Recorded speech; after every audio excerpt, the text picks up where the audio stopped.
Excuse the language.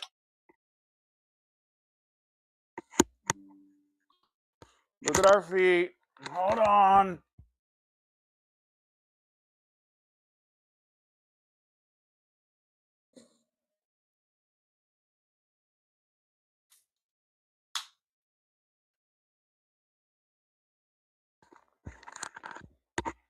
Well, we had high energy about 37 seconds before the camera fucking quit on us already.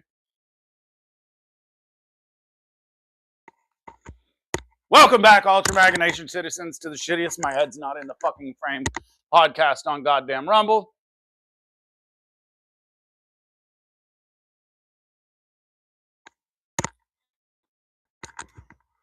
Shittiest podcast on Rumble. In case we have to give further explanation why, you just saw. All right. Welcome in, everybody. It is Thursday night, July 16th, 2026, and you are locked into the stream. If you came here looking for soft, safe, mainstream media-proof talking points, do yourself a favor and click away right now. Do it. We do not do corporate spin. We do not carry water for the establishment, and tonight we are tearing the lid off the absolute madness. Now, if you're watching us on YouTube, Facebook, or X, understand this. We stream on those corporate platforms to pull you out of the matrix, but we are only monetized on Rumble. Oh, hold on. I just got a text message from Trump.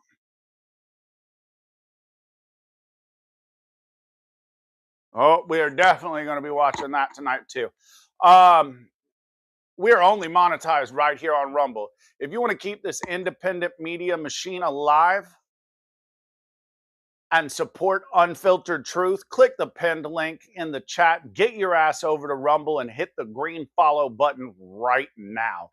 We are timing this podcast down to the absolute second. At exactly 8 p.m. Central, President Donald J. Trump is scheduled to deliver a highly guarded, historic primetime address from the White House, which the text message that I just got, and I'm not saying I'm special, Trump himself didn't fucking text me. It's his group text or whatever. It says, I'm announcing the immediate declassification and release of critical intelligence revealing shocking vulnerables to our election infrastructure. The evidence shows that the election system we have is dangerously exposed to hacking, exploitation, and foreign intelligence. Shit, is he going to be on time tonight? Nope, he's not on yet. He's still on. Where were we? And then we are carrying that feed live on this channel the second he steps on the podium. But tonight we have to talk about an absolute earthquake that just shattered the internet. On Wednesday, JD Vance sat down with Joe Rogan for a massive 3-hour interview. And he didn't just dance around the deep state, he confirmed it. Vance openly conceded the Trump administration completely bungled the public rollout of the Jeffrey Epstein files, which we said happened here. We explained to everybody that they fucked that up many times. Oh, yeah. We did mishandle, especially the communications of it. We absolutely screwed up the comms of the Epstein file. Vance laid the blame directly at the feet of former Attorney General Pam Bondi, claiming she was trying to play the political moment and dramatically overstated what the DOJ actually had when she famously bragged that a definitive client list was sitting on her desk.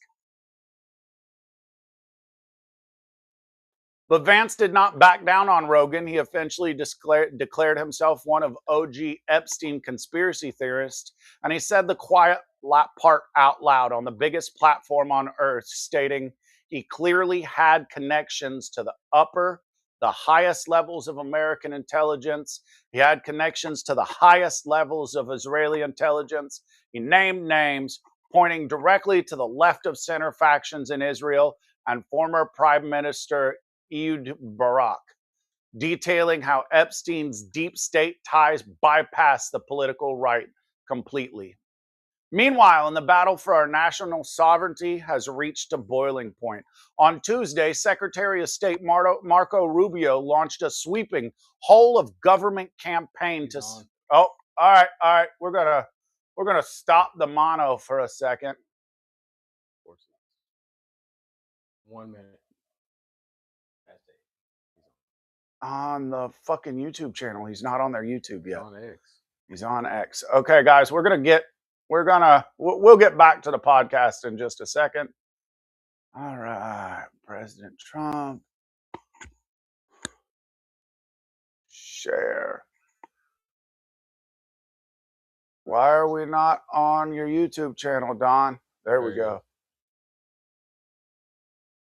All right, go to ours real quick.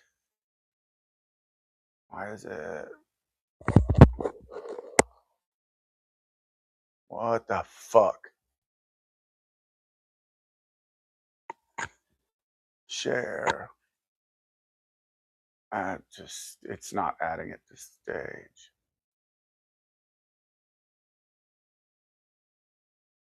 What are you doing to me right now?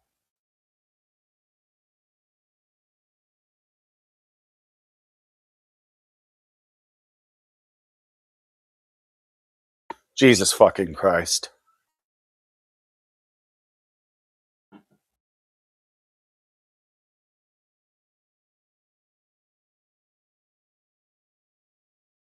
All right, guys.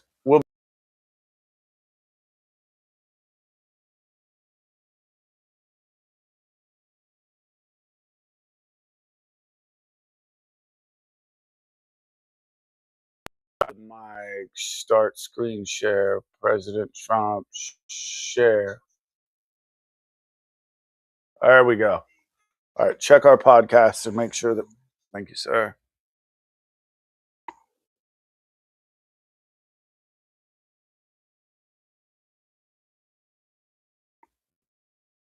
Being invested in the United States than at any time in the history of our country.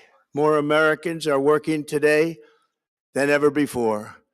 This week it was announced that inflation saw the largest monthly decline in more than 6 years. Just happened. It was just given out. Luckily, he hasn't. Media reported it, and we accept it. He's about the best in 6 years. The tax cuts in our great, big, beautiful bill are saving hardworking families thousands and thousands of dollars.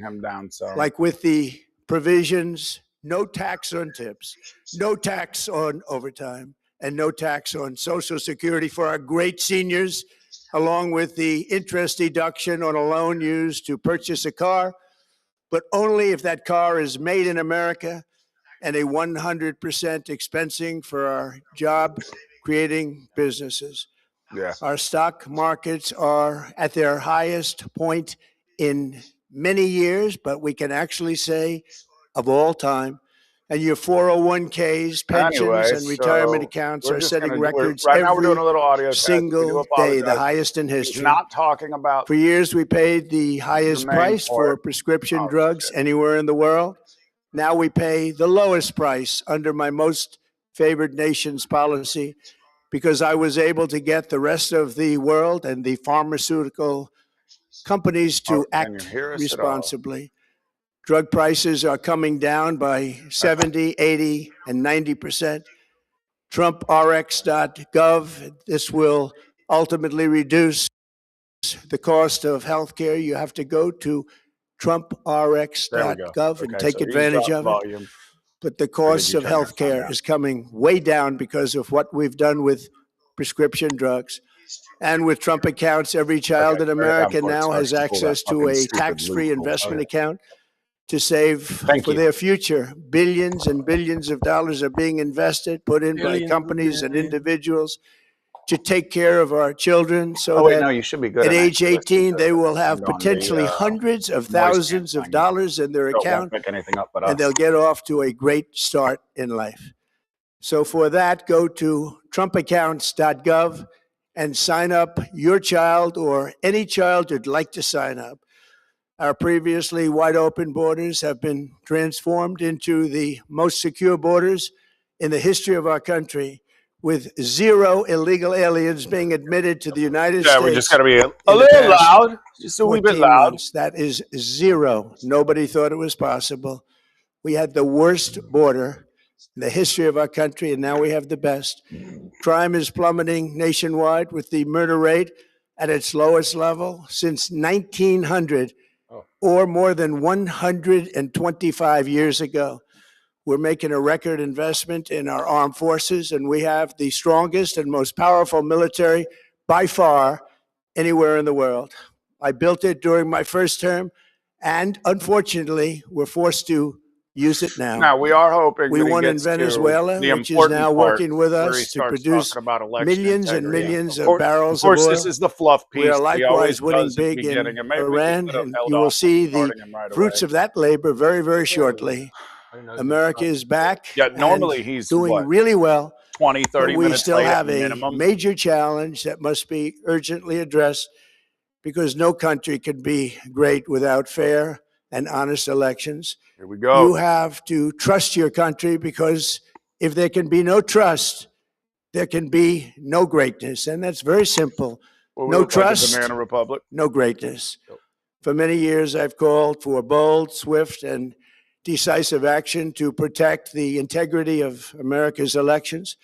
Every American deserves to know that when they cast their vote, that vote will be counted accurately in a system, and that is to make that system secure, one where cheating and interference are not just difficult, but virtually impossible. Right. Unfortunately, the system we have today falls catastrophically short of that standard. Tonight, I'm announcing the immediate declassification and release of critical intelligence revealing shocking vulnerabilities in our election infrastructure. This evidence shows that the election system we have dangerously exposes, and really exposes like levels never thought possible, to hacking, exploitation, and foreign interference. Just as disturbingly, this vital information has for many years been covered up and hidden from you. The American people are beautiful, are great American people. But that all changes right now. The documents we will release starting tonight have been gathered by the White House Government Transparency Task Force, a great group of people, along with the staff of the President's Intelligence Advisory Board, supported by our top intelligence agency chiefs, who have all personally reviewed the findings. We are presenting this evening and fully confirmed their authenticity. You can see these documents for yourself at whitehouse.gov. That's whitehouse.gov. Go check it out. Our purpose in disclosing this information is not to weaken confidence in election, but to earn that confidence by confronting vulnerabilities and correcting them very, very quickly. And that's what we're doing. The documents cover 5 major areas of concern. First, they show that over a period of years, starting during the 2020 election cycle, the People's Republic of China carried out what is believed to be the largest compromise of election data in history, resulting in China's illicit acquisition of 220 million U.S. voter files. That information includes names, addresses, phone numbers, political party preferences, and other sensitive data that would be needed to register to vote and engage in other nefarious activities, which is exactly what was happening. This data loss presents an unprecedented election security nightmare. The intelligence even shows that China signed a data exploitation unit specifically to this new project. Compounding the travesty, the second set of documents we are releasing reveals that members of the deep state, very, very famous group of people, in many cases, in our intelligence agency work to actively suppress and downplay information about the extent of China's sinister election meddling, covering it up from both the president and the American people like nobody thought was possible.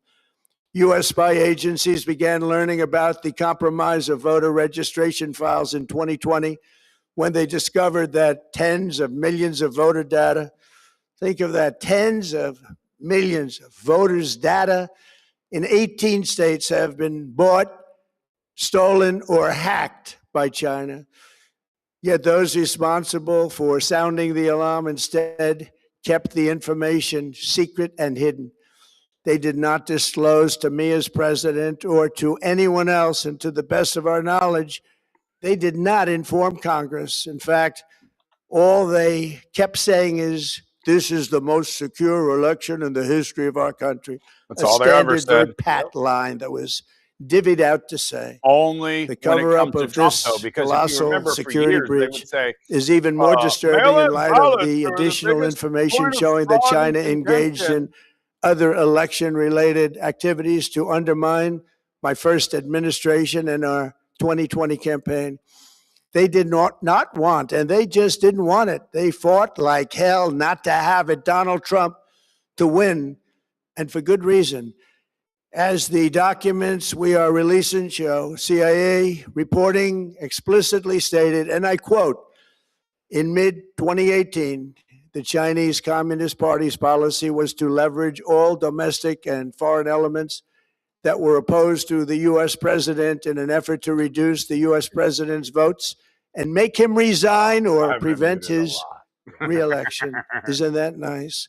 Also, in mid-2018, China was working to influence the results of the U.S. midterm elections and later the results of the 2020 presidential election itself. Separately, in mid-2019, the Chinese government's strategy against the United States was focused on undermining domestic confidence in the U.S. president. They wanted to just make you sound like your president wasn't so hot, when actually your president has done a great job, and they did everything possible to do exactly that. No question. Going on, this document says, and this is by the CIA, the strategy included efforts to use Chinese contacts with big U.S. companies to influence U.S. business leaders to turn against the President of the United States of America. The Chinese government sought to identify U.S. journalists who had reported negatively on the U.S. president and pay them large sums of money to write more negative articles about him, as many as they could, and they didn't care what they said. The Chinese government wanted U.S. president to lose the next election, and the reason they wanted me to lose is because they knew I was wise to them, charged them billions and billions of dollars worth of tariffs, and built the strongest military anywhere in the world. We have the strongest military anywhere in the world. And we might have cut off all their oil. These are exact quotes from the CIA reporting. Cut off the name of the person doing the quote is now under review, but it gets even worse. Raw intelligence obtained by the FBI in 2020, yet buried by rogue bureaucrats, stated that China's activities even included an attempt to manufacture illegal ballots for Joe Biden. Documents show that during this period, dozens of significant CIA and NSA reports about China's election targeting were kept out of the presidential briefing. These were briefings I would get almost every day. Everything was kept out that was of importance. One email among intelligence analysts admitted that they had, quote, deliberately massaged the presidential daily briefing to withhold information regarding Chinese activities related to the election. Another official inside the FBI wrote that she was running, quote, a shadow government, unquote, to keep intelligence about China's election meddling from becoming known and to keep it away from the honorable press. Other officials who witnessed such efforts perceived the motivations to be blatantly political. Recently, we found significant numbers of burn bags in formation, and this is a group of bags that were used to destroy information given by President Barack Hussein Obama to be burned. It was supposed to be burned. These bags were supposed to be all of us that already knew all different level by different people incinerated and checked, but it never happened. Maybe we got lucky. We believe this was not done on purpose, but rather through gross incompetence of the people that was supposed to burn the bags. But the findings are stunning. Today, I'm asking the Office of the Director of National Intelligence, the Department of Justice, the FBI, and the CIA to investigate how and why such crucial information was hidden, to fire those involved in the cover-up, and to file criminal charges, if appropriate, against these people. Yet concealing China's meddling was only the beginning. The third set of documents we are releasing proves that for many years, Americans were blatantly lied to about the security of our election infrastructure, including electronic voting machines and ballot counting systems. Dishonest, almost all. They're vulnerable and they're easily compromised, and people within our government knew that. Tonight, we're publishing a series of previously classified U.S. intelligence community assessments and other reports proving that our government has long known these machines are extremely exposed to attack.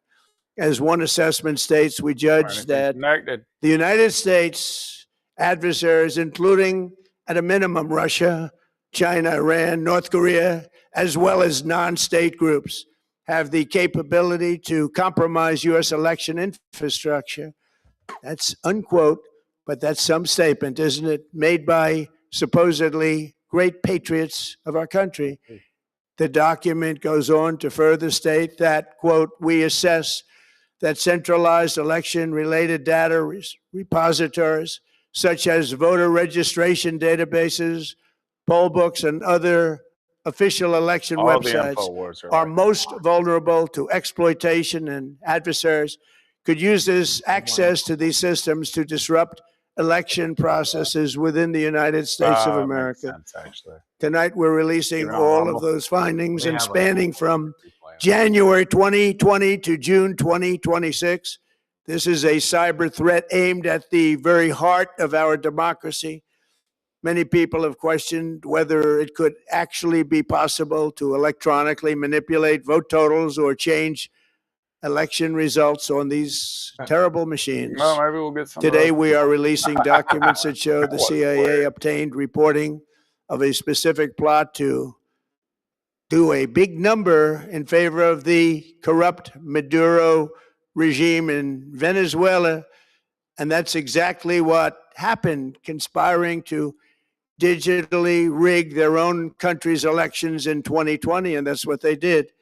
This reporting included precise details about methods to regime develop to digitally alter vote totals in ways that could not be detected even with an audit, no matter how deep they went.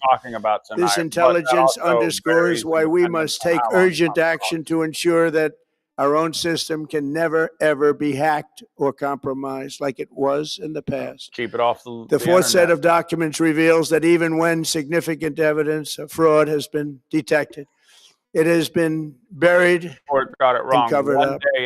Among the disclosures tonight are FBI files detailing evidence of alleged fraud by a large-scale voter registration operation in Michigan. In 2020, Michigan State Police raided a Democrat Get Out the Vote organization, corrupt group in Muskegon. And we're so concerned by what they found. They were just so concerned. They couldn't believe it, actually, that they contacted the FBI in Detroit. Not in Afghanistan the documents state that some canvassers admitted to FBI agents that they signed voter registration forms in other people's names, submitted fraudulent registration for people who did not exist, and received gift cards tied to their number of applications that they produced. Walk to the mailbox, in other words, it was pay, play, and cheat.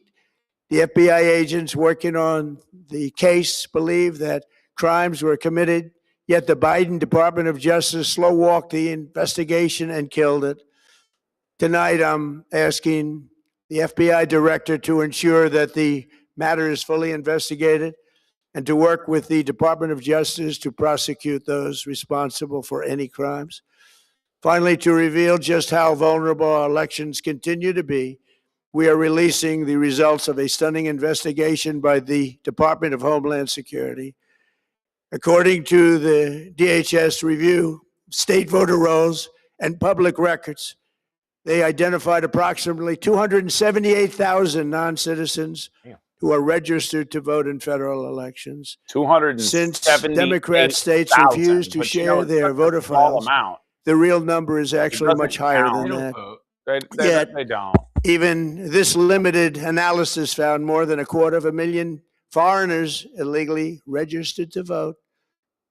Put together, these disclosures reveal an election system so broken and so vulnerable that no one can possibly defend it. It is not defensible.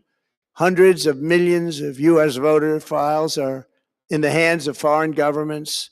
Our machines and ballot counting systems are exposed to hacking and manipulation and corruption.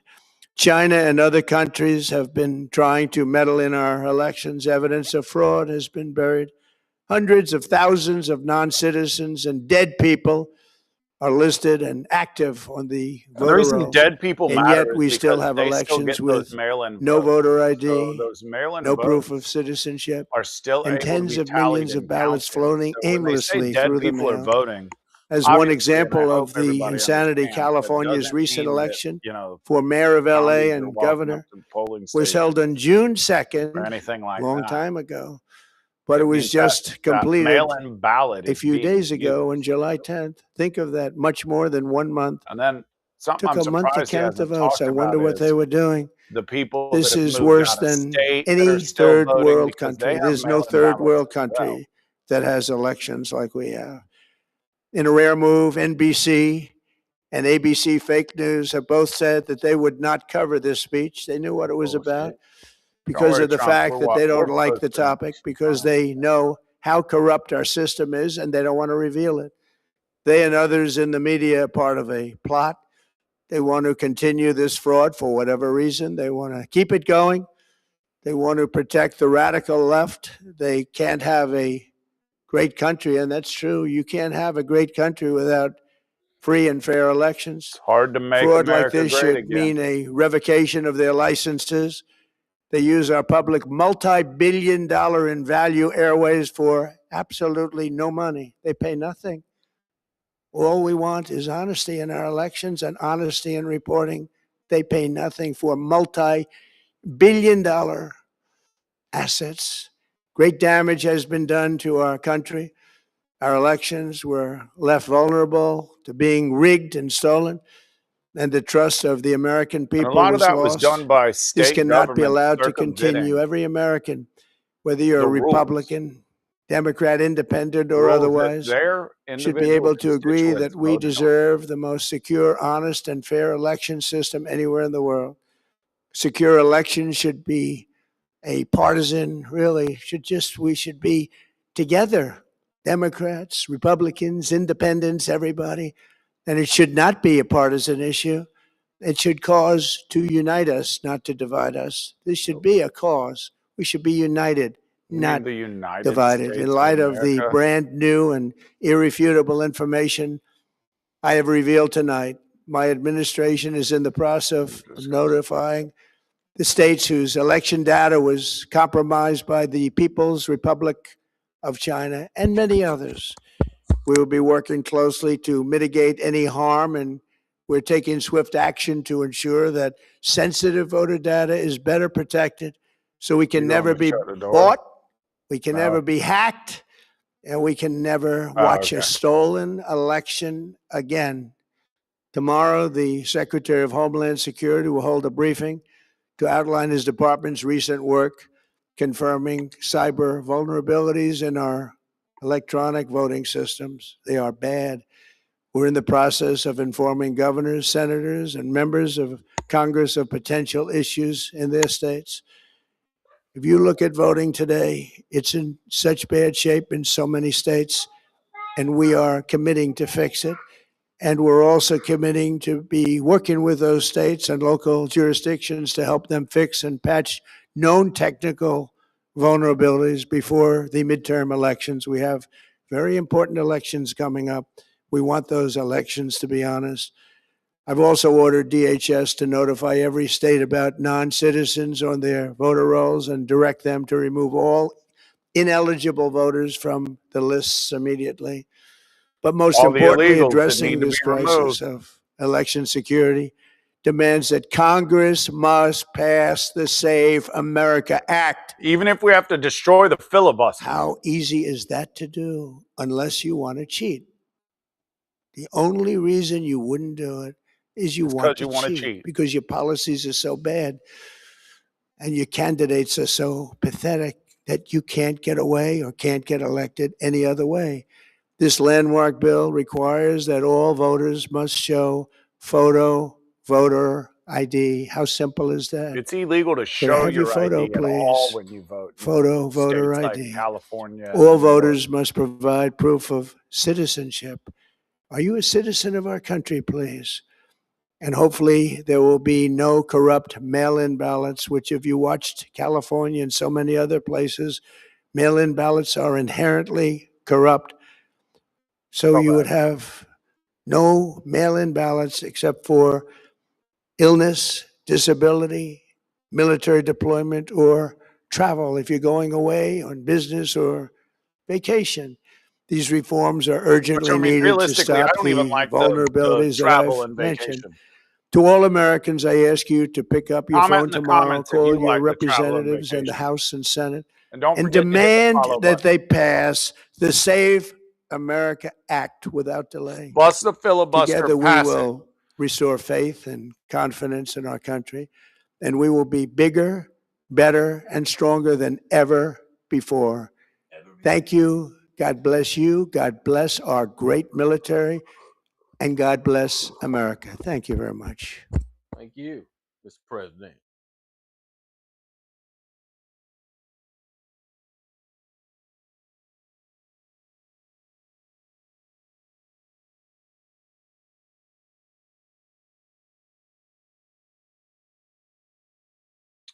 Today's sponsor is Chicago Steak Company, and if you care about what goes on the grill, this one makes sense.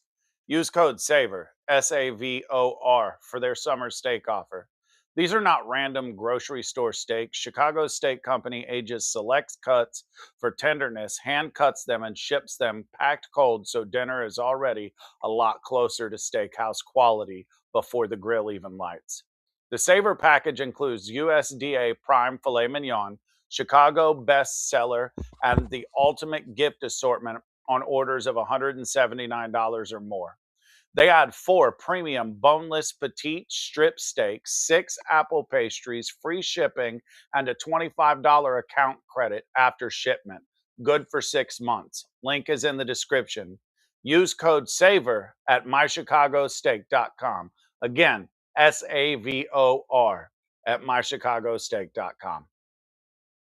Guys, what we just saw there was the president doing once again an absolute masterclass on how to explain what's wrong with the voting systems in America. Now we're going to get back to the regularly scheduled podcast. We're going to finish the monologue and dive right into a couple different things.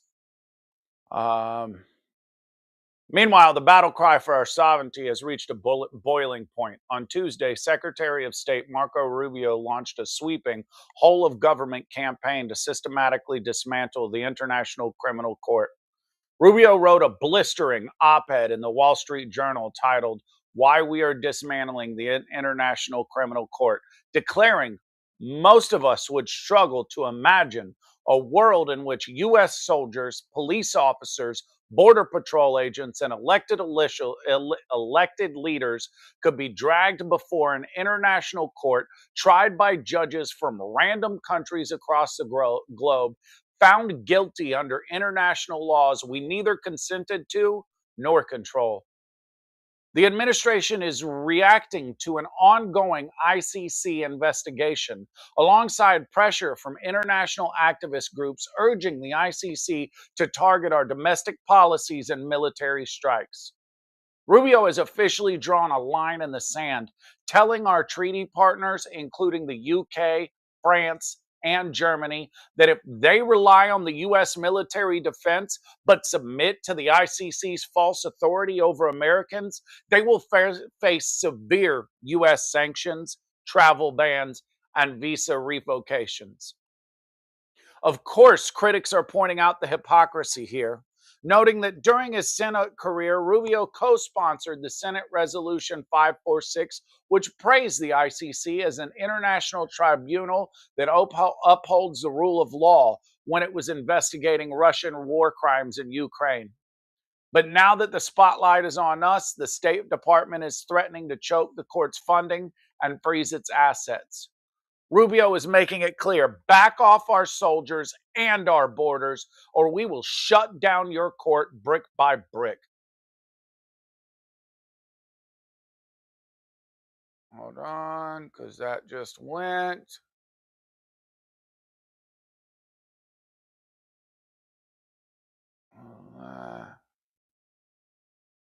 Sorry, guys. And as we just saw, President Trump was on there to drop the hammer and launch a hardline federal push for the Save America Act ahead of these crucial midterms.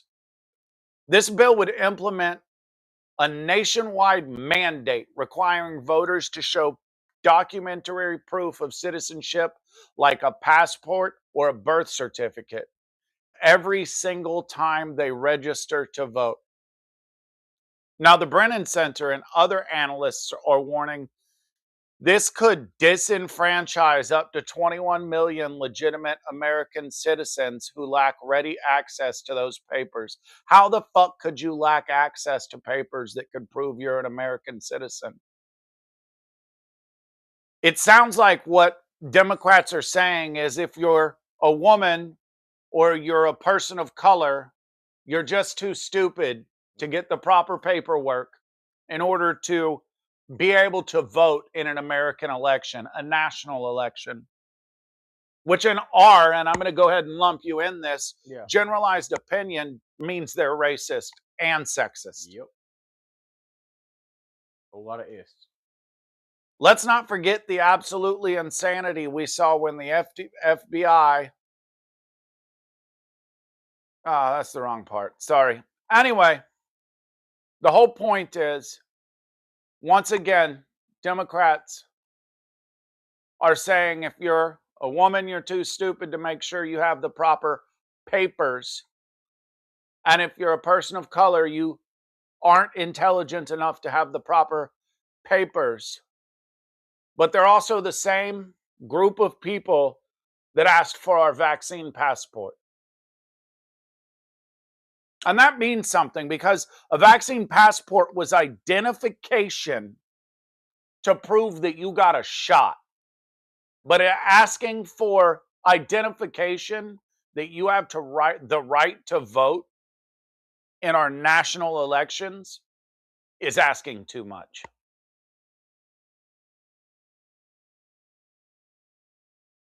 That's not the right one. All right, I don't know where you want to go. Oh, fuck, what did I do? Okay, yeah, no, I thought I pressed the back button. So JD Vance was on the Joe Rogan podcast experience, whatever you want to call it. Yeah, he was. Yeah, he was. Yeah, that's it, man. You're getting on. And that's all. He was there. Oh, boy, go watch goddamn JD Vance Rogan podcast. So let's see here. When Joe Rogan stated that most people think Epstein was working for Mossad, Vance did not deflect. He responded directly. Yeah, Mossad or the CIA or some other deep state, whether in America or Israel or another country, or both.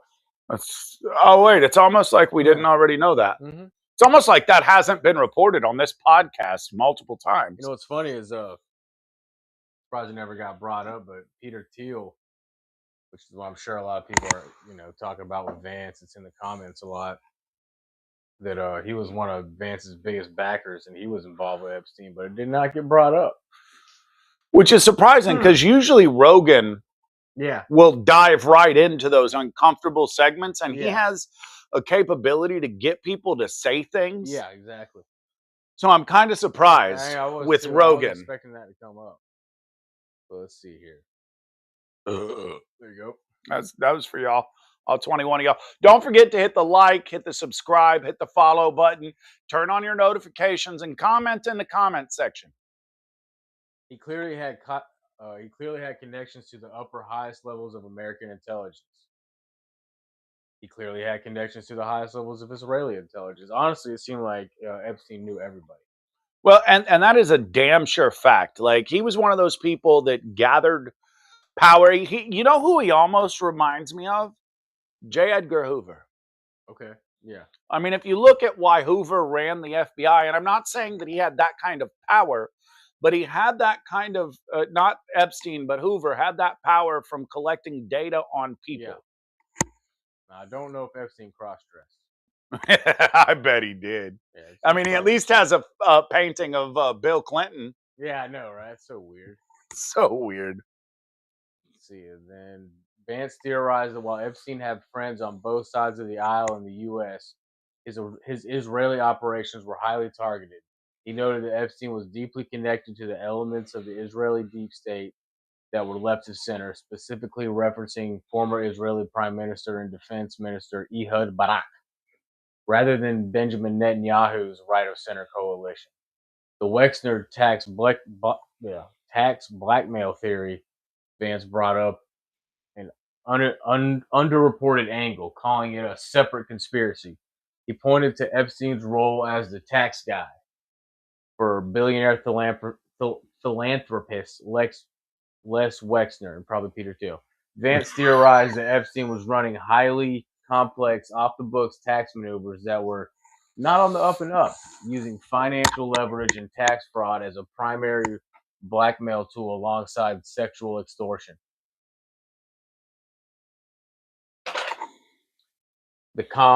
So Vance also candidly admitted that the administration botched the public messaging of the January 2025 Epstein files release. He stated, "We absolutely screwed up the comms of the Epstein files, basically communicating with people. We should have just dropped everything at the very beginning." And, they still could. He blamed former Attorney General Pam Bondi for hyping up a client list that did not exist in the files, which caused the public to deeply mistrust the entire effort. Now, already did. So. One of the things he did point out, I'm not necessarily lending credibility or taking it away for that matter, is the fact that when the investigation first started in the late 90s, early 2000s, it was a very narrow warrant and search capability.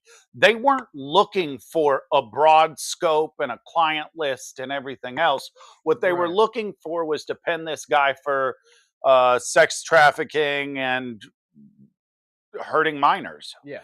And one of the main points that Vance brought up was, hey, look, anything that would have been there in the late 90s, early 2000s is gone. Yeah. And anything that, because of how they search for it. And as we know, any criminal organization, when you find out somebody's looking into your shit, anything that they haven't subpoenaed, brought to light, made sure you had to show, and some of the stuff that they did, you destroy.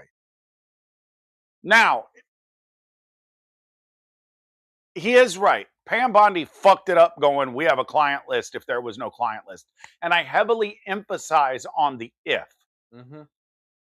Because that seems like a very... Like she was a patsy.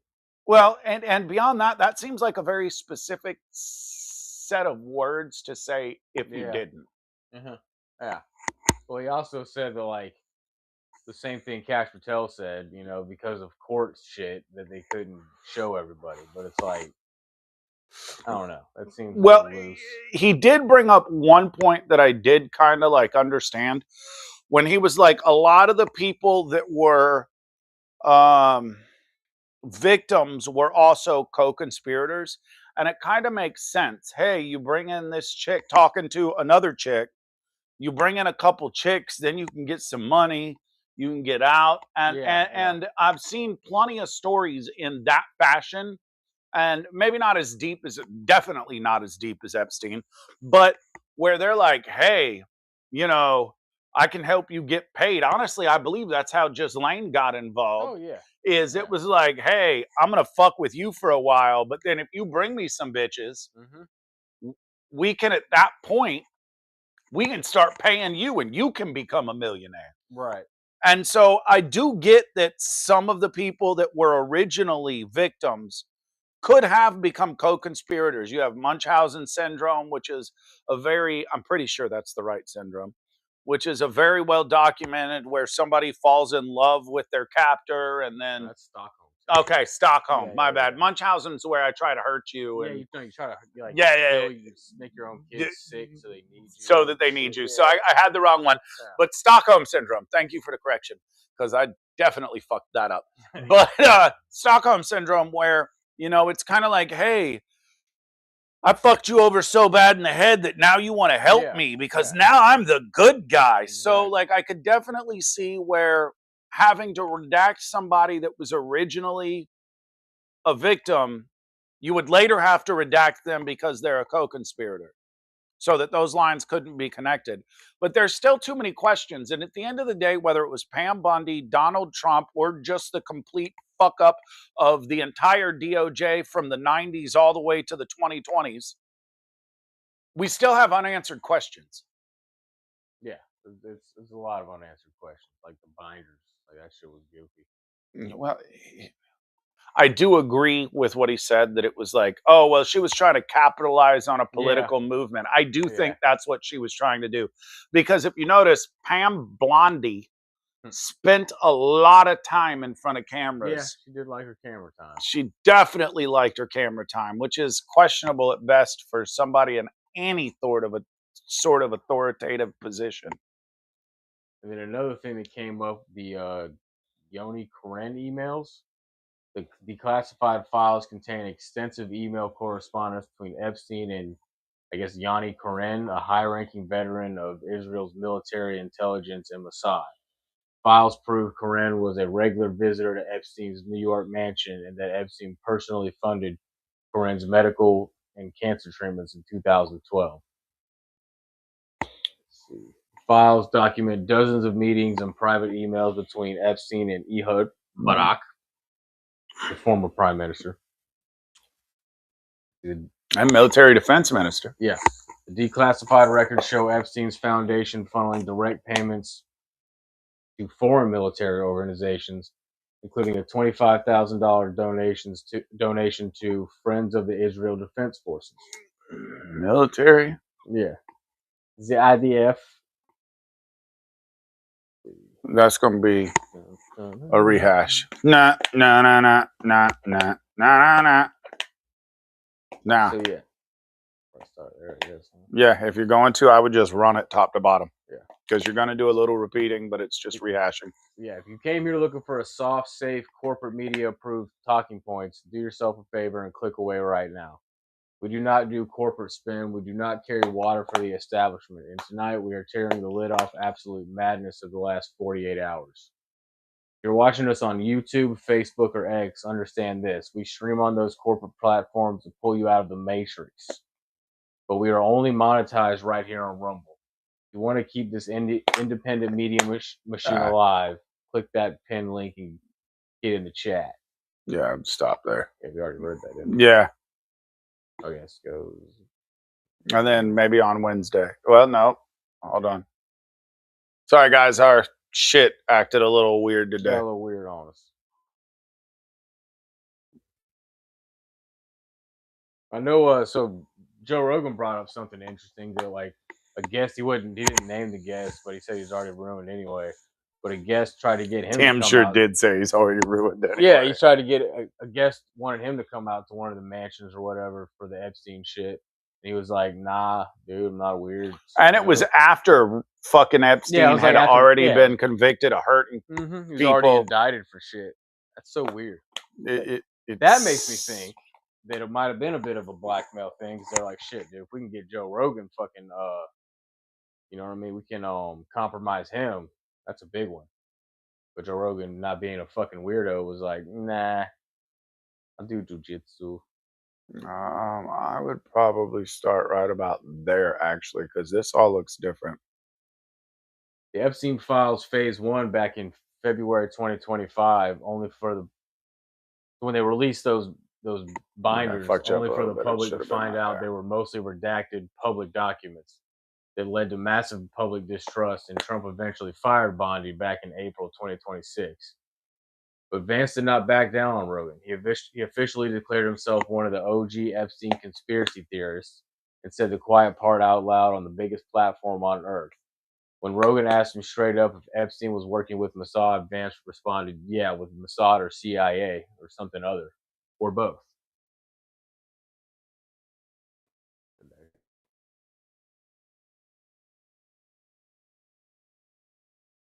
When the DOJ released 3.5 million pages of the declassified Epstein files, the mainstream media buried the lead. The documents show extensive direct email communications between Epstein and a man named Yoni Koren. I don't think so. I don't know.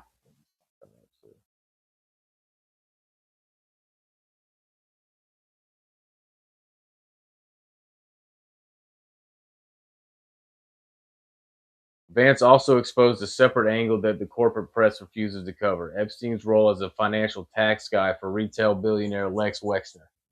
Vance theorized that Epstein was running a highly complex off-the-books tax schemes that were not on the up and up, using financial leverage and tax fraud as a primary blackmail tool. This wasn't just a rogue actor. This was a highly sophisticated dual nation intelligence blackmail engine designed to compromise the most powerful people on Earth. The house of cards is falling. The intelligence ties are officially on the record, and the system is rebooting in real time. Which is exactly what the fuck we need. Yeah, everybody thinks that anyway, that he was a blackmail guy. Because it's really like, why was he involved with everybody? Well, and that's the real question. And the answer is that's how you stay relevant and make money. You know, if you're sitting here trying to blackmail people, then you would need all of the information all the way around. Yep. You could have tax things in one aspect and them diddling little kids in the other. So, like, to sit here and pretend like it wasn't understood what Epstein was doing in the first place would be to be complacent in what was being allowed to happen by the highest tiers of our government as early as the mid to late 90s. Right. And to sit here and pretend that Epstein was anything short of a monster, I mean, that would be like pretending to believe that he hung himself like I hang my ornaments on the tree at night. Right, yeah. Like, no matter what Dan Bongino and I have a lot of respect for that man or Kash Patel says. And it seems like overall they're all hiding something, because even when they released the video, there's a minute missing. And then they're like, well, the whole system reboots. Yeah, the whole system went down for a minute. Like, well, that's a very valuable minute. Yeah. Even if it is just a minute. Yeah. You can say it's just a minute, but some would say it carries 1 billion words. Something like that.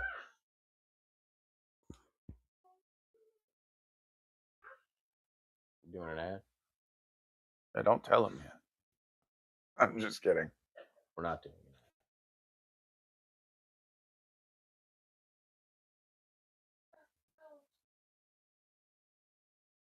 We got a ghost. Yeah. There's a ghost. We hear a lot about crypto, but here's the part most people miss. Crypto was created so you could actually own and control your money.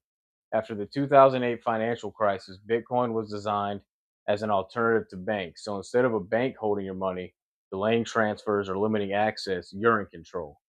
And if you ever had to wait for a transfer to clear, you felt that problem. Now fast forward to today. Everyone's heard of crypto, but getting started still feels complicated. That's exactly why I use Rumble Wallet. It takes all that complexity and makes it simple. Choose what you want: Bitcoin, dollar-backed stablecoins, or even digital gold backed by real gold.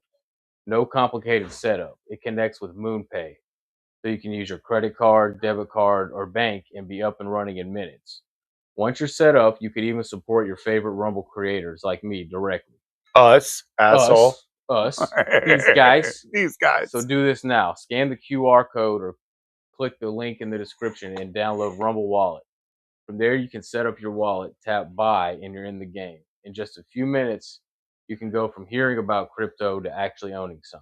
Do it. Scan the code. Scan the code. Easiest way. Easiest way to.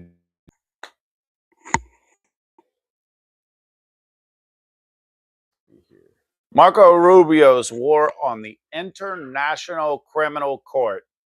The State Department has officially launched a coordinated whole-of-government campaign to disable the threat posed by the ICC to U.S. national sovereignty. Secretary of State Marco Rubio published a hardline op-ed in the Wall Street Journal titled, "Why We're Dismantling the International Criminal Court." Rubio declared that the U.S. would undertake an effort to dismantle the ICC brick by brick. He wrote, "Most of us would struggle to imagine a world where U.S. soldiers, police officers, border patrol agents, and elected leaders could be dragged before an international court, tried by judges from random countries, found guilty under laws we never consented nor controlled. The administration is reacting to ongoing ICC war crime investigations into U.S. soldiers in Afghanistan, alongside pressure from international activist groups urging the ICC to investigate the administration's mass deportation policies, and a former prosecutor calling U.S. strikes on Mexican cartels crimes against humanity." International law scholars immediately point out that the ICC has no police force and relies entirely on local state cooperation. They noted the ICC only exercises jurisdiction over U.S. persons on the territory of a state party that accepted its jurisdiction, which is standard criminal law sovereignty that Rubio has supported regarding foreign nationals inside the U.S.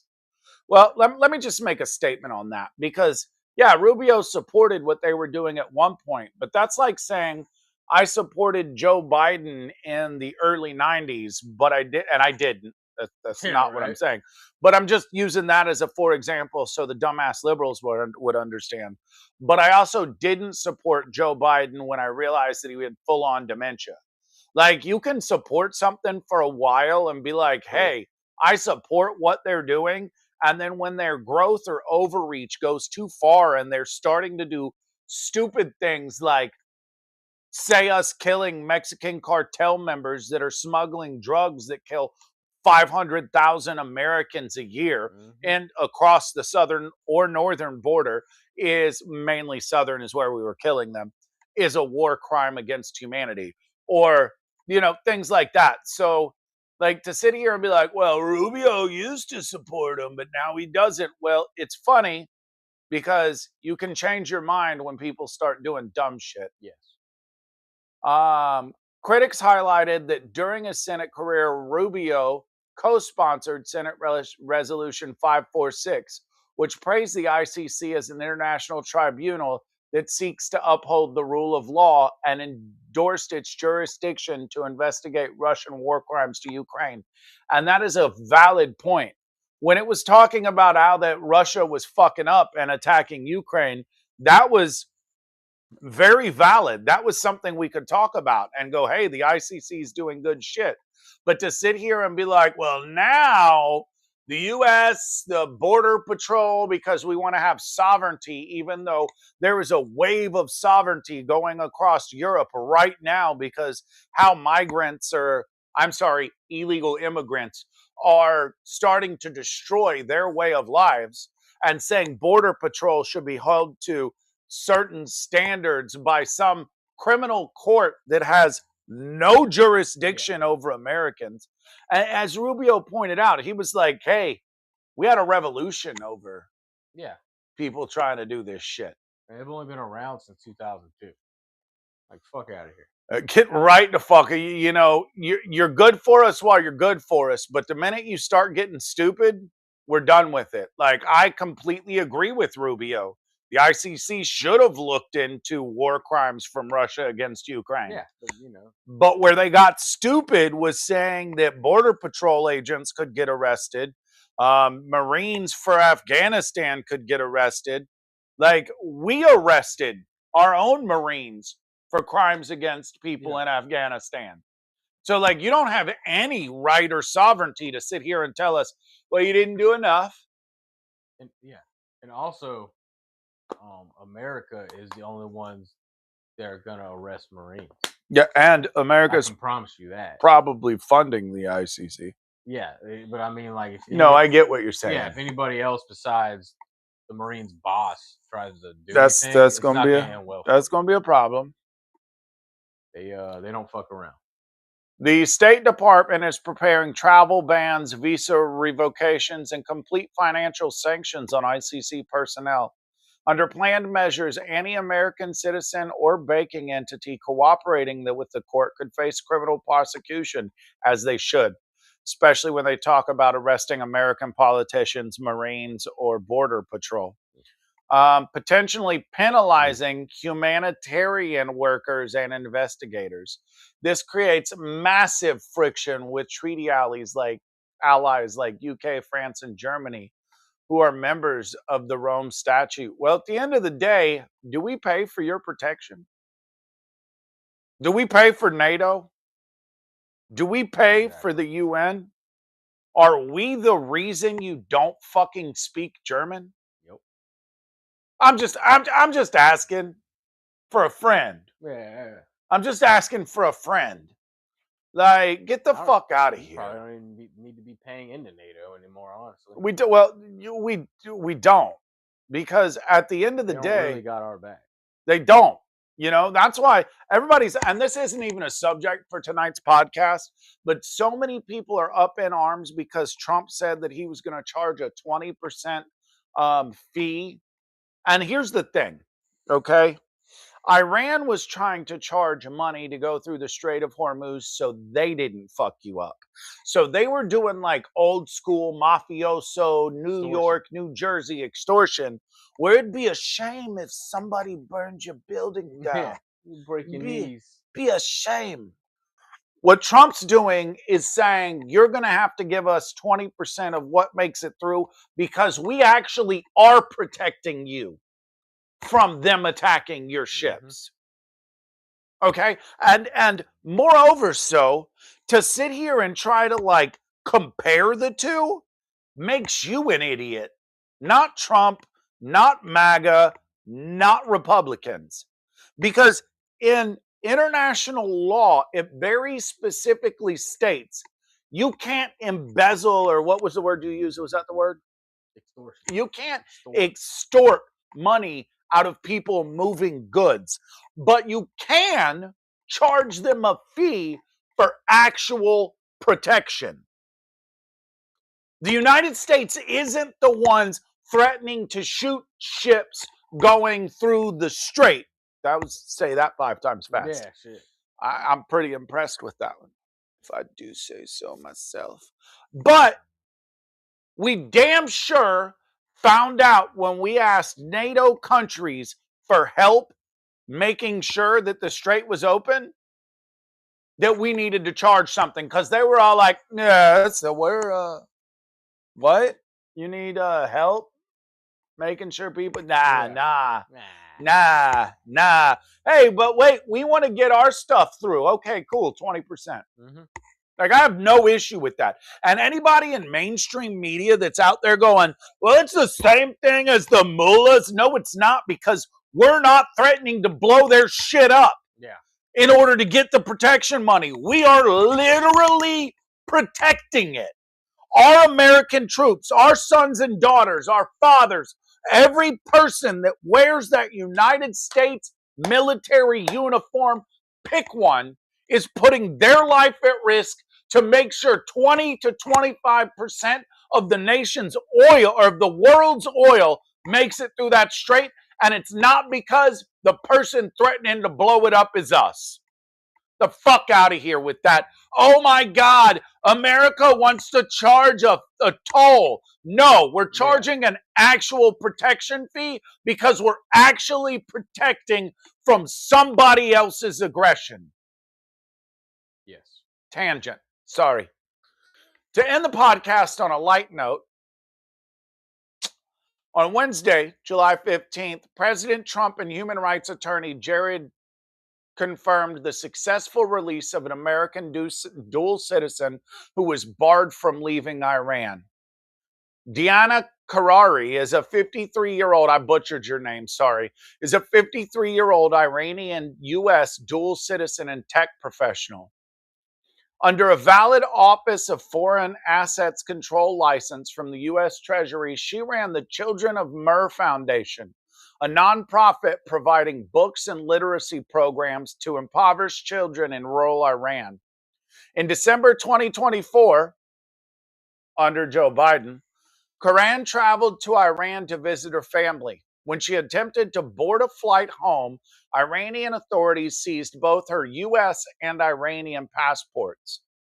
Rather than being physically jailed, she was placed under coercive exit ban and interrogated harshly dozens of times by Iran's Ministry of Intelligence and Security. She was officially slapped with bogus charges of espionage and collaboration with a hostile state, and Joe Biden didn't do shit. Karan suffered immense physical and psychological toll, culminating in a heart attack on July 8th, only 1 week before her release was secured. Geisner confirmed she is safely outside of Iran and traveling back to the U.S. He publicly credited Trump's extraordinary and relentless efforts for securing her freedom.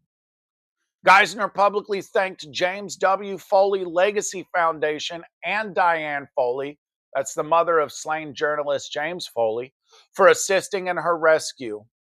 Trump celebrated her release on Truth Social, describing it as a gesture of goodwill by Iran. The release occurs as retaliations between Washington and Tehran are at a low point. The preliminary June peace agreement is in tatters following a week of heavy retaliatory missile and drone strikes. Both nations are currently in an active naval conflict battle for... I'm sorry, America's controlling the Strait of Hormuz. Despite the success of at least 2 other Americans remaining wrongfully despite this success, sorry, I forgot a comma. Despite this success, at least 2 other Americans remain wrongfully detained in Iran. They include Kamran Hekmati, a Jewish American jeweler from New York, and Reza Valajada, a dual nation reporter. Prior to the war, Secretary of State Marco Rubio officially designated Iran a state sponsor of wrongful detention. It's just wild to me that we're going to allow Joe Biden to continue to skate by like these weren't his problems. Yeah. It's wild to me to sit here and listen to people say that Trump started this war. As you say all the time, it must just be okay for people to chant death to America and want to kill everybody. They should probably get a nuke, right? Yeah. They should be allowed to have they that. gotta nuke us first before we do anything, right? Well, yeah, and it's kind of like if somebody wanted to punch me in the face, I should just let them, right? If they come at me in an aggressive tone with an aggressive posture, I should just let that happen. Let them attack first, right? Yeah, and it also bothers me that the ignorance of the people on the left that think that, number one, this war was solely about Iran, because it's also about choking off China to prevent the invasion of Taiwan. But apparently we're the only 2 on the fucking planet that see that. Yeah. And to sit here and say, well, I voted for him because he said no new wars. This isn't a new fucking war. This is a 47-year-old conflict. And yeah, it might have come to bombs just recently, but that's how close Iran was to a nuclear weapon. Mm-hmm. Now, we've touched a lot of subjects. Some we agree with Trump and Vance on, and others we don't. I don't like the way the Epstein files. Matter of fact, I despise the way the Epstein files were handled. I don't like that every time something new comes out somewhere else, all of a sudden there's a new UFO release. Yeah. Seems A little sus. But at the end of the day, I do like the majority of what this administration's done so far. I don't have to agree with everything. And we don't. I feel like that's safe to say. But I do agree with the bombing and shellacking of Iran. I do believe that they were close, if not had a nuclear weapon. And I don't know. None of us know. Only the people in the government do. And we didn't even talk about Lindsey Graham. Lindsey Graham was one of those dudes. You know, you have all these people in Congress that have made millions and hundreds of millions of dollars through their time in Congress. Lindsey Graham's net worth at death was like 1.4 million. And he was in Congress for 20 some years, if I remember correctly. Correct me in the comments if I'm wrong.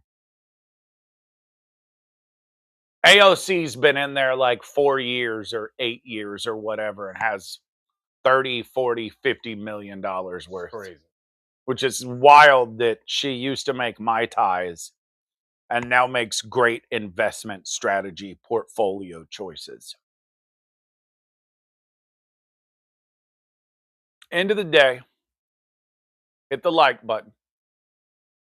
Hit the subscribe button. Turn on your notifications. And follow the podcast. Because we're going to keep it real. Whether we sit here and go, fuck, the Epstein shit's questionable, and they keep dropping goddamn UFO shit to make us forget things. Or point out the fact that a toll to protect people through a place that involves the lives of our armed military apparatus has merit.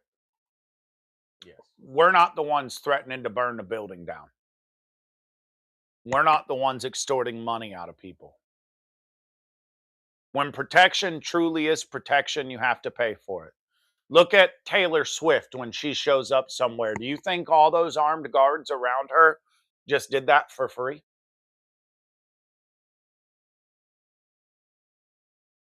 Yeah, exactly. Like, anytime a movie star or a politician that doesn't use Secret Service, and even Secret Service isn't free. Those guys get paid. That shit costs money. So to sit here and say, as the mainstream media does, that the United States is now charging tolls. I don't know why I'm using Trump's voice, sorry. The United States is now charging tolls when they said Iran couldn't. Well, the difference is who's actually inflicting the damage and who's actually using protection. Iran says, and I hate to beat a dead horse. I don't. I like to hear myself talk. That was a joke. Iran says, hey, pay us or we won't blow, or we'll blow you up. The United States says, give us a percentage and we won't let Iran blow you up. Those are two drastically different conversation points. So to sit here and pretend that it's the same thing, or there's anything close to the same narratives, or America's just being the bully, it's the exact opposite. We are actually being the protector.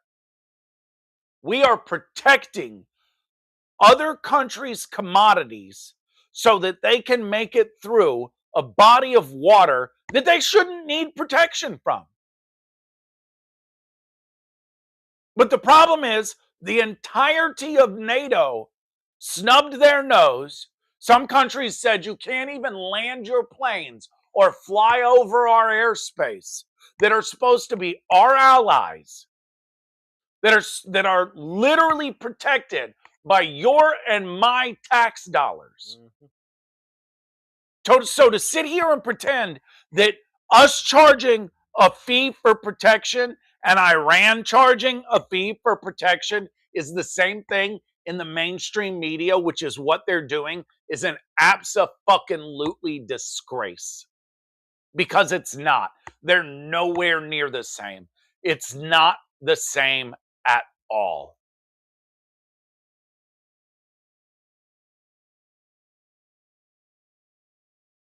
Access MedPower by Trinova Health is a revolutionary telehealth service that offers fast, free online evaluations and free home delivery for customized compound medications, offering custom weight loss support, ivermectin therapy, hair restoration, custom rejuvenation, custom ED treatments, and more. You can complete your visit in less than 10 minutes, and there's no subscriptions or reoccurring fees ever. We've made getting started easier than ever. Simply follow the link, choose the product or treatment you're interested in, and then complete a quick online evaluation.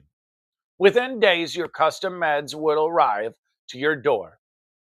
Mention Rumble in the coupon code and get 10% off your first treatment. All right, ladies and gentlemen, we appreciate it. Hit the like button, hit the follow button, subscribe. Follow us on YouTube, X, Rumble, Facebook. Don't forget to hit the like button. Yes. Anyway, Ultra Mega Nation, we appreciate you sitting with us tonight. We're out. Peace.